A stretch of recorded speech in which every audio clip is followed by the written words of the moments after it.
He went for a tournament. Anyway, all right, ladies and gentlemen, it is time for game number 1 of the PC Finals number 1. Welcome as we get it all done and done. Blank, we're going to get you after the game as me and Martin will cast the first Erangel here to wrap things going. Let's do it.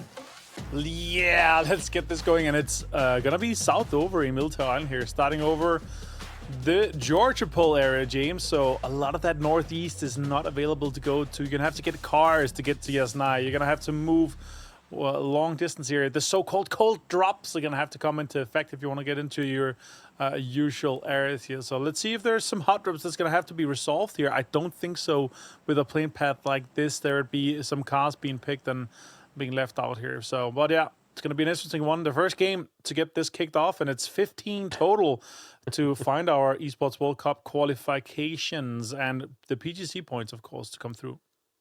This is how you know that sometimes EMEA is kind of the wild, wild west. We're in our PEC finals, and Everlong gets Pachinki.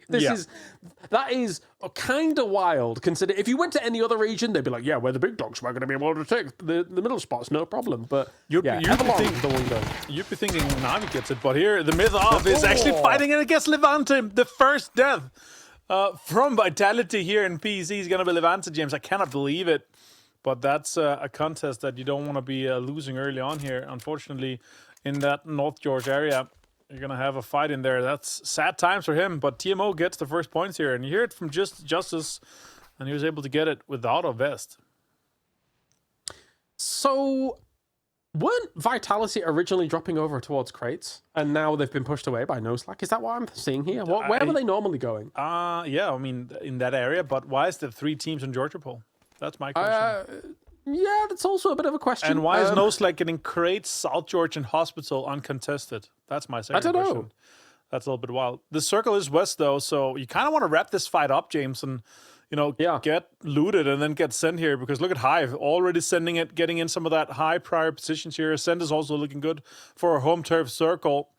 No Slack needs to get moving too and get that in. But yeah, they did drop 3 guys in the crates area, right? So that's definitely a contest. I would swap around and just go to Kovalevi. Also just announced as the ENC coach for Finland, so that's cool. Here actively playing, so that's awesome. So I guess it's an interesting drop, right? Because technically the Mythov would like to go up towards Yasnaya, but the plane path's so far away that I guess they went for what is not even usually really considered too much of a backup drop for them, but I guess they're over here. And that has definitely confused things for Vitality, who has had to disperse over an area where they normally wouldn't, as you say, because of No Slack flexing out as far as they have done here. So this is, we were talking about and singing the praises of Vitality, but this is possibly the worst start they could have had. A little bit of a rough cookie for them. Sad times. Honestly, again, Vitality, they look so strong that losing Levante is going to be a huge blow to their first game. But then again, have your bad games in the start and then ramp up towards the middle and second half of the tournament would be fine for them too. And I'm looking at the lineups here. We actually have such a banger final here for PEC Finals Day 1. We have so many great teams. It's good to see some OGs back. Good to see some coaches in the Kovalevi turned pro again here and playing at the top 16 in EMEA. It's awesome. Also, Boas, we saw them playing super well. We saw them absolutely donk at Erangel. They had some great games with that. Hixes and the guys here, they're able to get in. Hello, Senpai. Good to see him still at the top of the PUBG Pro Esports scene. Let's see with that. But yeah, Everlong getting uncontested Pachinki is kind of crazy. But then again, over a set of 15, if they're just saying in the kind of drop maps and scrim Discord saying, yeah, we're just gonna go Pachinki. You can come if you want. We're gonna throw if you come. We're gonna camp you for 20 minutes and you can lose all your points. Then that you kind of don't want to go up against that, right? We all probably also gonna see that in PAS. That's gonna be going on later today here, a couple of hours after we end. We're going to have the first PS finals as well. It's going to be awesome to see. It looks like Copenhagen Wolves might be hot dropping onto Falcons. I did see that. IGL Adrian is dropping onto them. That's cool. That's fun. So I'm a little bit excited to see how that's going to be evolving. It's a little wild because technically, I guess Copenhagen Wolves kind of has more to lose than Falcons, right? Because they obviously are GPT and things like that. But Falcons isn't qualified for Esports World Cup technically right now. So They're very far away from it. They need to do well in PGS. Exactly. So obviously they kind of probably get a bit keen on like not having that art drop themselves. So that is definitely very interesting as well. But also you were bringing up the fact that this lobby is very stacked, and it's an interesting one because technically we lost a few organizations from 2025 to 2026. However, the crop of those players is just kind of dispersed across so many other organizations and rosters now that there might not be some of the bigger names in terms of some of those organizations sticking around, but new ones are in, obviously, and all those other kind of put together squads to try and qualify on through are also very powerful, very stacked. But Na'Vi, obviously PGS2 winners, they are incredibly stacked themselves. I would not be surprised in the slightest if they win at least one of these finals across the next 3 weeks. I love how Boostix and Ferris' gameplay is somewhat the same, even though Ferris is a forehead gameplay. And then Hagatar, he's hidden the camera in between the other screen and the PC, so it's just so far away. Is it? Like, isn't it a vertical? Isn't it his phone? Yeah, it's his phone probably. That's true. It's true. All right, as the zone closes here, PGG gonna try to figure out how they're gonna come through. Also, Stars guy, good to see Silas and the guy coming back too. Nemesis, oh my god, good connection here onto Vis, Pains.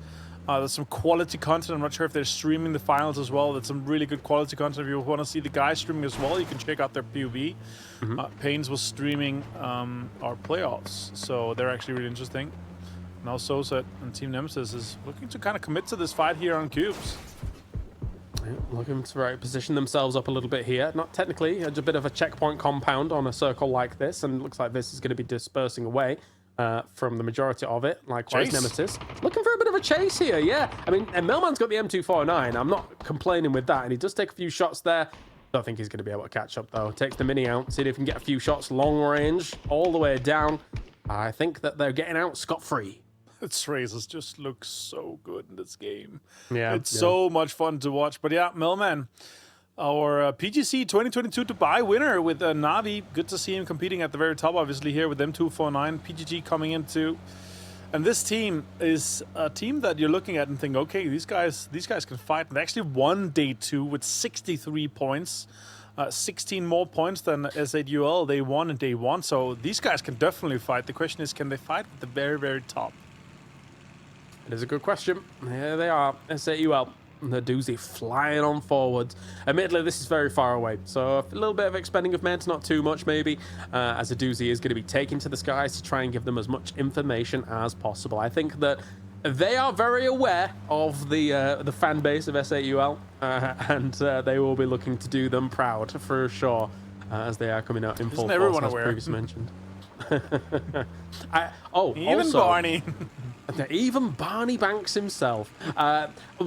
So, you were mentioning, by the way, PAS coming up as well. There is just PUBG wall-to-wall in these weekends. Like, PWS was on before, obviously PMS was on before as well. Did you see in PWS, guys like Inonix and these guys, they're using the pickaxe. No joke.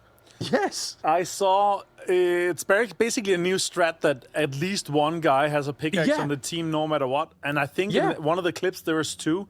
Nemesis, though, is driving close to TMO here. Micah with a 3 vest and an AUG in hand might be able to get a fight on here in Tifix. Look at that. They're peeking. They're trying to send it in. One goes close. Oh, no. Oh, my God. That's a setup. Oh, my God. Tifix swinging the corner here with the sawed off.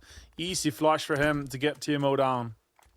Yeah, a bit of a shame there for Amika, because I think that he really did actually want to take the first shots against the person, but once you actually don't get them, and then you can actually be seen a little bit there on that TPP, I think your window's completely gone there, Mika, and Nemesis proves it just in kind. At the same time, though, Justice do a little shadow step forwards, and we'll be doing this for a little while, up the stairs. You shall not hear me.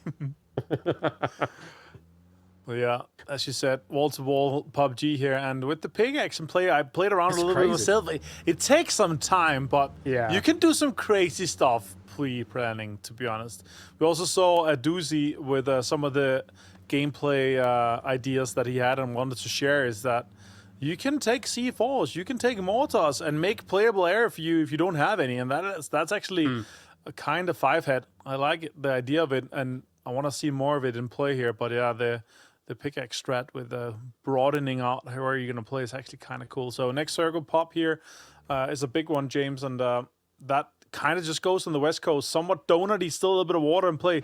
Majority of the teams that had good spots were all in. Lucarooks finds Celtic here from Bushido Wildcats, and they lose one here, and VP able to get 1 point. Looks like Nemesis actually, despite having got themselves the 1 kill, and then also the Mythov still kind of lurking around, they went for an emergency pickup almost instantly on this circle pop. So they're not afraid of the potential of the Mythov coming out and kind of trying to go for an ambush after they maybe get picked up for this emergency pickup. But it's understandable why, right? Like if you're in North George right now and this circle kind of pops, you want to be there as fast as possible. You won't be having any cars though, as you're trying to get yourself a little bit further into this circle. Yeah, but if I'm TMO, I'm looking on that. I'm going to try to get a Panzer at it. I'm going to try to get an 8 at it. I'm going to try to do something, actively, or at least set up in a spot where I'm close enough that I can do a spray down. Aris finds Sosa here. They're able to get 1, and I think that was actually from the pickup, so that's a little bit sad. I know they're driving, okay, so they're just trying to get across here, but they lost 1. So now Vitality with another camp here, and it looks like a lot of guys going down. Status 1 tries to drive him down. Getrax gets more shots in. He's 1 HP. Explosions going wild here. And Quissy finds Millman. Nemesis falling completely apart here, James. Oh, and we're in the gas station as well, so there's extra explosions for good measure here. That's actually much quicker of an annihilation almost than I expected really here for Nemesis. They are donezo almost. And it's kind of a consolation prize here for Vitality, who is still sticking at the bridge, by the way. So the Mythop still needs to get on over here. A few shots go their way against this. Twisted Minds is looking for a bit of an opportunity themselves. Yeah, that's such an unfortunate situation for Team Nemesis. And then Vitality, obviously, the guys that are even more unfortunate too, now got a few points here to get a salvage game rolling. Just a little bit. 2 points is fine, but we want to see a little bit more from them. Twisted Minds deciding to disengage a little bit from this fight here and kind of engage in a rotation and get in deeper. Or maybe even chase Nemesis here, the last player, trying to get into a different spot for himself. A little bit sad for him to have lost all the other guys. Diffix, you got to get the only kill so far for Nemesis. Let's see what Twisted Minds wants to do on this north side. Let's see what they want to go for. I mean, they have a few options, but not many of them are central, unfortunately, given a circle like this, and everybody centering up the way they have done. Also, with it being almost 13 minutes in and still 58 alive, there is very little room here as you're coming in later into see these kinds of circles. So, Invertus Pro sitting in an okay spot at the moment. Looking all right. This is almost dead center, basically, towards gold compound position. And Ascend just north of them in the swamps, which sometimes can get a bit tricky to get on out of. But if the circle comes your way and you're able to kind of survive towards top 5, then you'll be okay for the moment.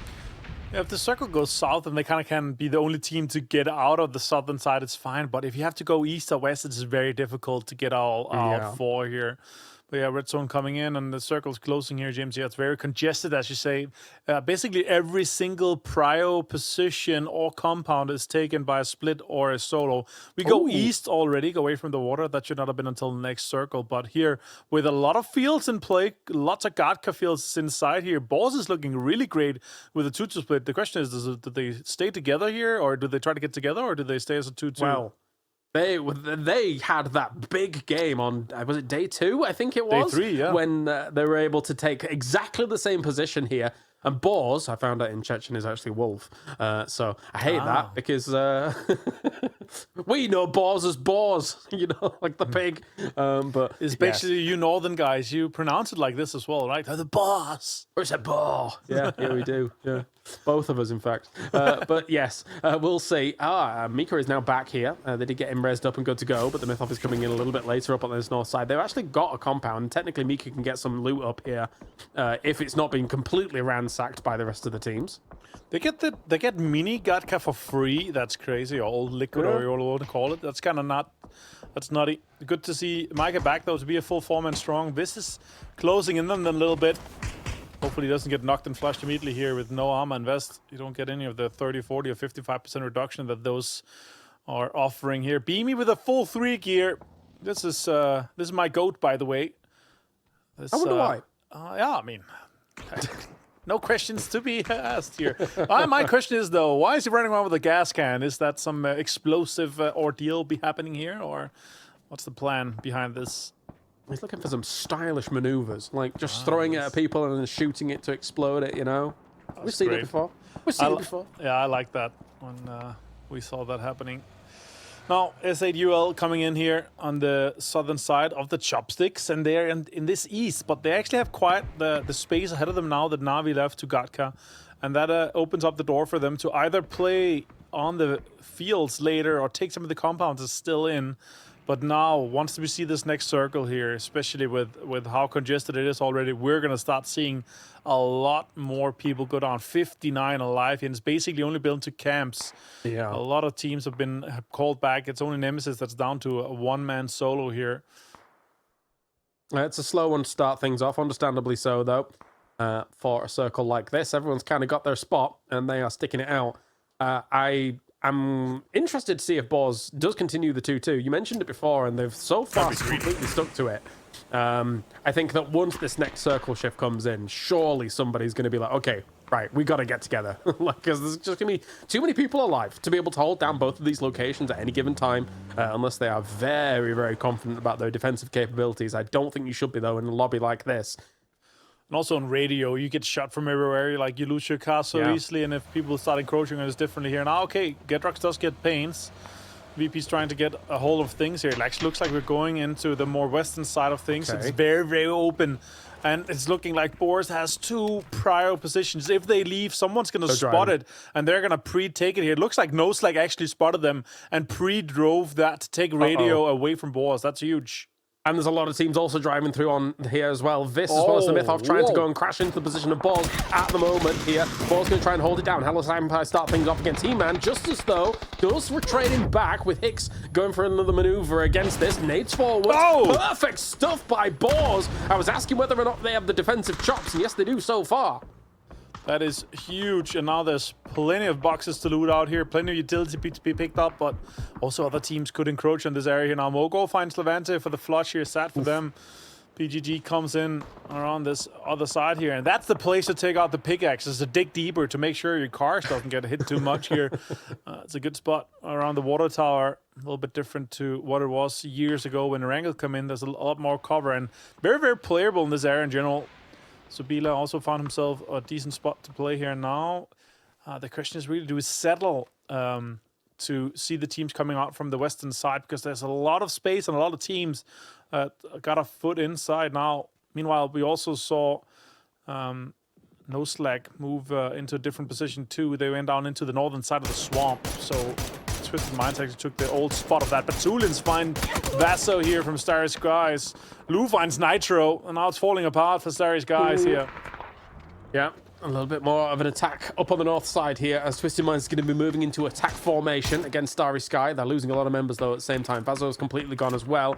Twisted Minds, kind of the blue nipping at them, as Batulins needs to rendezvous with the rest of the team. And Perfectix does see them in the distance. Example hits some great shots as they're fleeing, though. This is here for blood. This is, whoa. Hello? That's crazy. Code Marco going down. Lockerux actually also flushed here from T-Bone. And VP losing him. Nixie, another spot here. Beamy's really trying to figure out, can he play here? Can he defend this spot? And he cannot. Lots of damage done, both from Ascend and from SAQL. Nixie, more nades coming in. Oh my god, there's so much shots coming up towards them. Can they defend this position even? This is unexpected, but they're trying to make it work. As S8UL looking from the distance. Nixie peppering a few shots that way to see if he can kind of suppressing fire the angle and see if we can get a little bit going further on. But now they've lost wheels. It's going to be much harder for this US to really do much about it. Into the smoke we go, getting a bit healed and down. And in picture, Na'Vi versus Twitch.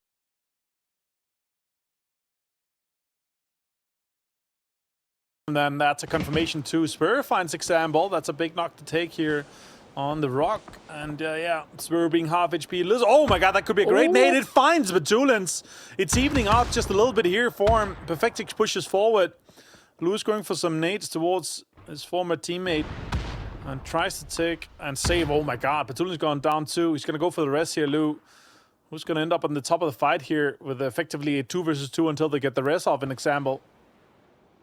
Yeah, this is brutal because it's like an unstoppable object meets the immovable force, or however that goes, right? Because it's both of these teams know that when they throw their utility forwards, they're gonna hit. They are gonna hit. It's just a matter of who's actually going to be the casualties that go down first, and if you can actually trade them out a little bit better. But Boostic once again hits another nade. Boostic is so accurate with his abilities here. Yeah, really using the utility just on point. Down to just smokes now, no lethals in hand. Perfectix finds some shots, and there's now a 2 versus 3 at the advantage. It goes to Na'Vi. Oh my god, a great nade from Hackatory finds Perfectix, and now it's just example. Can he hold on? Can he save Twisted Minds versus Na'Vi here? Yeah, the problem is that whoever wins this out, I mean, they're on the north side of this field, and they're going to try to be coming in a very, very dangerous position against these teams. Looking across, Example starts things off against Boostic, but Spiro goes for the trade as well. Now, as Hackatory finishes it off, Na'Vi's going to be coming for the rest of this and finishing off completely. Spiro with the double and takes down Lou. That's Twisted Minds out with only 3 points in the game. And also, Bushido Wildcats goes down to 14th place here. Ascend finding some kills onto Crossberg. Defix finds T-Bone. That's Nemesis actually sneaking in behind Ascend here. He expected to be safe, I think, and now it's falling a little bit apart for Ascend, losing multiple players. Also knocks on their side, and they're just on the edge of this circle here. A backfill from Nemesis is just detrimental.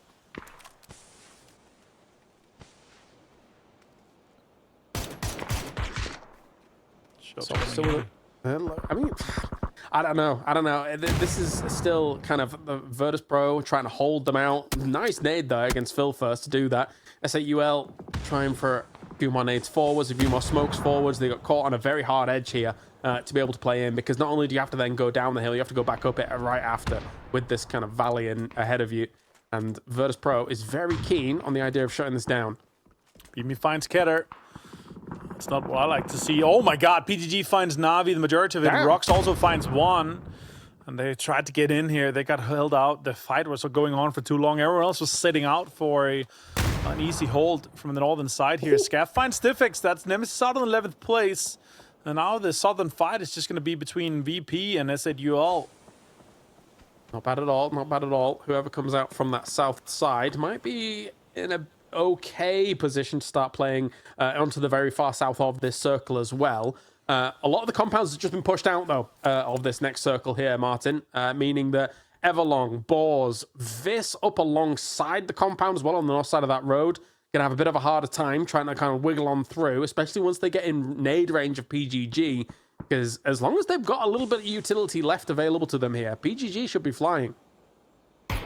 Yeah, for sure. Let's see what happens here with this fight, though. Everlong, Boss, and Viz. All these teams are currently outside, as you said. The winner could be PGG from this. They could be cleaning up the majority of these teams already. No Slack also on that western side, trying to figure out, do we engage on Ascend or do we try to make something happen on Hive, though? And here we have Panzerfaust. Something happened here. Saint goes down. Sloy Jackets, look at that. PGG stealing it. They're thieving. So it's on to 1 HP. Yeah, there's technically a lot of points for PGG on this board if they're able to kind of convert some of the steals, some of the knocks that they're able to maybe get on this. Moldark knocking Rena in the distance from Everlong. I don't know if that's your priority right now, SAUL, here, but at the same time, No Slack getting absolutely annihilated here for a moment. Scaff down. Keta trying to do something. Will it be the end of Ascend, though, as he's going to be running on in? Chase him down! Okay, Ascend's gone. Ascend's gone. Satta doing even more work for him. And he was kind of the MVP for No Slack in the playoffs, I must say. So I'm hoping for big things from Satta. Yeah, they're looking good for that. Oh, look at that. Nix has got an angle. Good swap. Gets another. Oh my god, Beamy and Nixie destroyed SAUL in 8th place here. 6 kills for them now. They were 3-man. They're able to hold them down and kind of push in between them. And now they have this southern side to themselves. They're going to have a fight with Snow Slack here.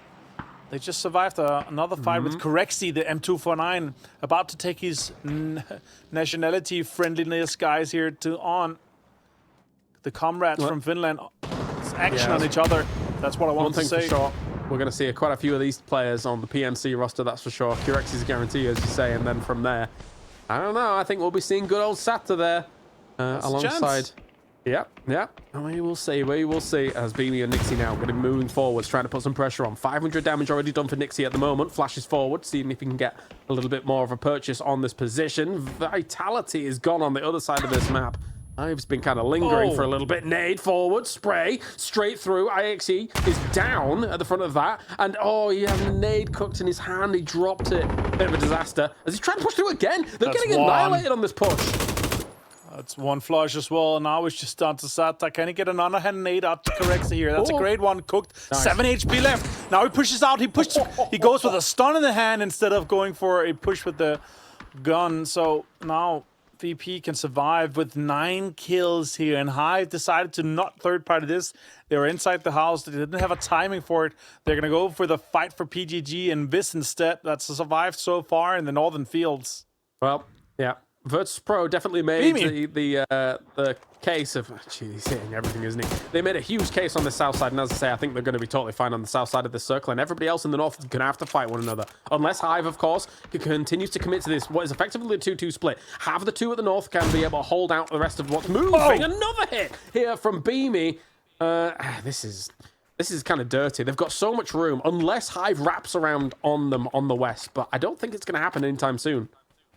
Looks like at the minimap they're kind of disengaging a little bit from the fight, and that looks like they're going to be it. But their window of opportunity was when they're fighting with no slack. Not now. Beamie finds Stratus as well.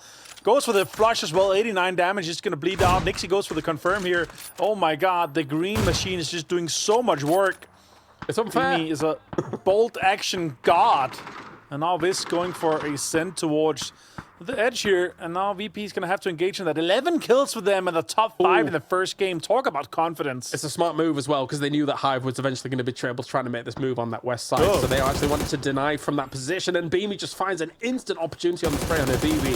Sees PGG moving in the distance as well, goes for a crazy spray of distance. And is that a blue zone going forwards there to be able to try and deny exactly what it's doing from this? Another hit with the arm. Beamie, somebody get this guy a napkin. He is cleaning up. Oh my god. You heard that the PNC player selections are just about to hit here, so the performance comes in. As if he was not already guaranteed, he continues to donk in the lobby here. PGG in the distance here. Can they get in though? Teams, they have so much cover and all the other fights should be going on, but Beamie gets the focus still a little bit. Gets Habibi gets some damage onto rocks here on the other side here, and multiple fights coming on between it. And Hive going down to multiple. Nixie finds 2 on Hive. No way. No way. If Virtus.pro is able to take all of these teams, Aaron, to be able to take down Nixie, though, that's a huge scalp to take. And trying to slow down what's Virtus.pro is going to be doing here. Schengen finds some. He has full 3 gear. Last player for Hive here. Smoke's going forward. Both VP and the rest of the guys here have to engage. Habibi finds Salik here. It's mostly PDG stuff that's on the receiving end now. Beamie finds a absolutely beautiful push onto this here, and 7 kills for him. A push forward, finds a high player as well. Damage done, swings around again, and he's just gonna do it. Oh my god, it's Virtus.pro for a 16 kill victory in the first game of PEC here for finals day 1.